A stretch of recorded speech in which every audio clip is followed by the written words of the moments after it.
kickoff show 10 a.m. Eastern, followed by Big Noon Saturday. It's only on Fox and the Fox Sports app. All right, guys, let's shift gears, talk some hoops now. The news we all feared was confirmed yesterday. Warriors All-Star guard Klay Thompson tore his Achilles and will be out now for the entire season. He's expected to make a full recovery, but a devastating blow for Klay after sitting out all of last year with an ACL.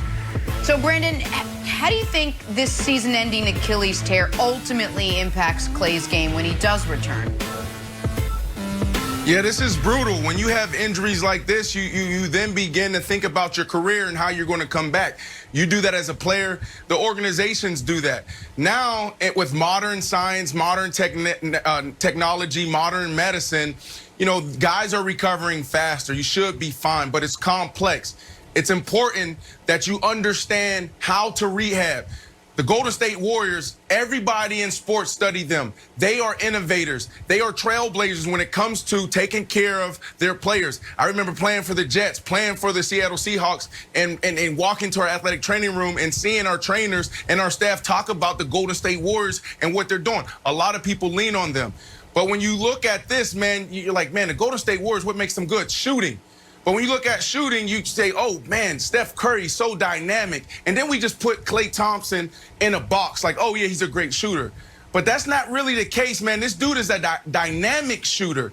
And your feet and your legs are your foundation in sports. If you lose that, then it messes with your entire game. So if he's a dynamic shooter and we're used to seeing him create, we're used to seeing him come off of picks, we're used to seeing him stop and pop, he is extremely quick in small spaces. So if he doesn't come back and break those patterns, because when you injure yourself, you start compensating and overcompensating in certain areas.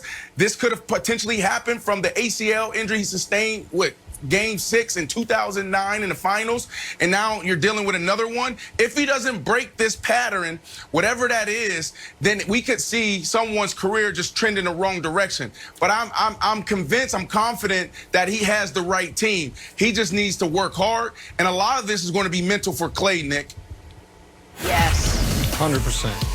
I think that's the key. I think you made a good point. The mental aspect now is going to be a big one for him. All right, so the Warriors went out and made a trade yesterday, reportedly acquiring Kelly Oubre from the Thunder. So, Nick, obviously no Klay now, but Oubre in, Wiseman in. What's the ceiling for Steph and the Warriors this year without Klay? Well, the absolute ceiling is the second round, and that would be contingent on a very favorable first-round matchup. Let me preface this with, pardon me, I thought the Warriors were overvalued before Klay's injury. When I was looking at the Western Conference landscape, clearly, to me, the Lakers and Nuggets were positioned better. I thought the Mavs were going to be better. I even thought the Clippers might be better than them. So before Klay's injury, I thought they were probably going to be about the fifth best team. Now you lose Klay, you bring in Oubre, and any chance of a deep playoff run goes totally out the window. But Wilds, that doesn't mean they're playing for nothing.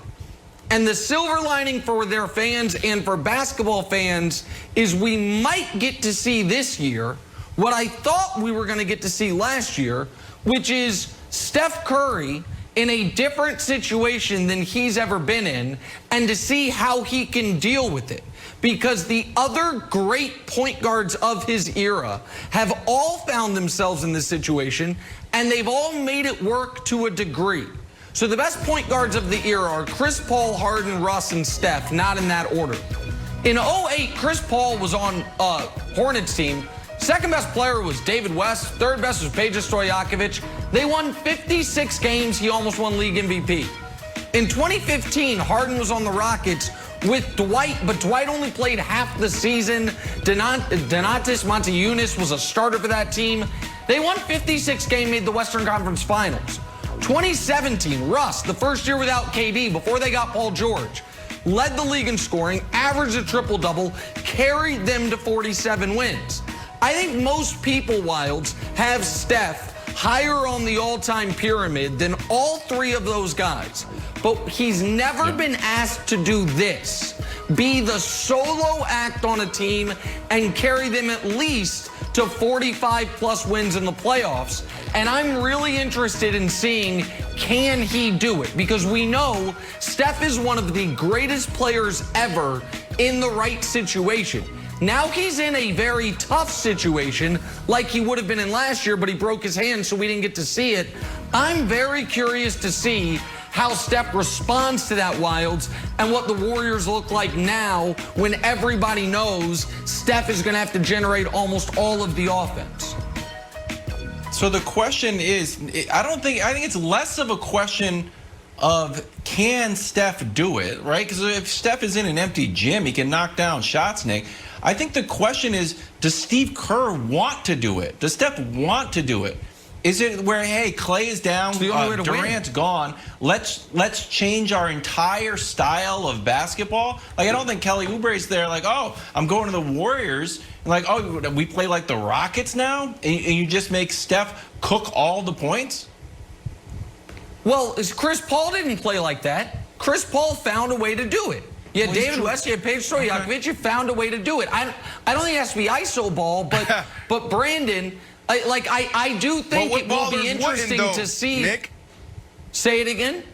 Yeah, but, I mean, I'm just responding to Wilds.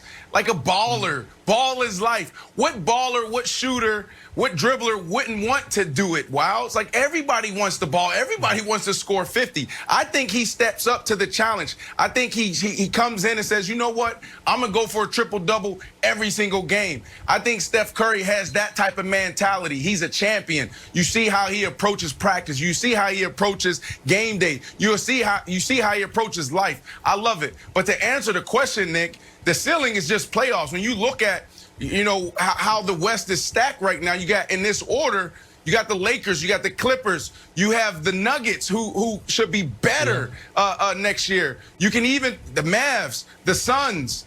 You know, I like the Suns. So for me, the answer is, you know, it's really just playoffs. It sucks because I was looking forward to watching this team compete, come back together. I know they were super excited. They took a year and a half off, and now they get this moment to come back and revamp what the Golden State Warriors are. So this is just bad for basketball right now. Nick, let me give you a question. Nick, let me ask you a question. Go ahead, Wild. Sorry. Before you go. Here's why. Here's just on your Steph Cook thing. The last 3 out of the last 4 years, it was Steph versus LeBron on Christmas. That's like the big marquee matchup. Last year it was Clippers-LeBron. I think whether it's on December 22nd or December 25th, you're going to see it right away. Are you going to say, if you're LeBron, you're like, Steph's their only offense. Do you think Steph can get 40 points if the Lakers realize that on Christmas Day? I think he might get 20. I think you get 20, 24. Have one of those kind of mediocre playoff games if LeBron lasers in on him.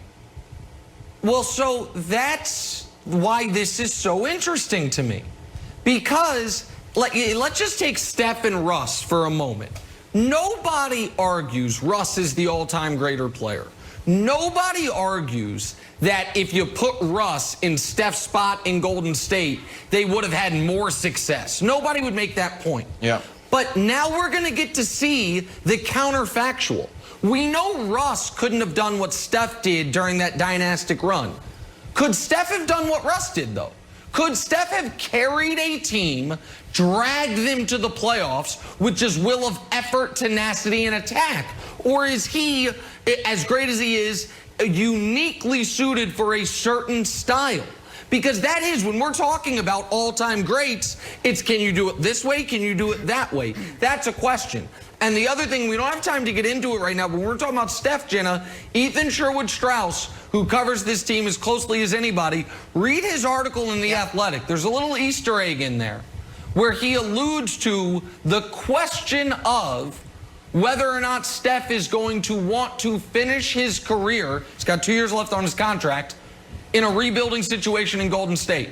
When Golden State's got 4 years and $150 million with Klay, 4 years and $100 million left with Draymond, 3 years and 80-some, $90 million left with Wiggins, that could Steph Curry ultimately say, who we think is a warrior for life, is that maybe not the case? I think it's an interesting question.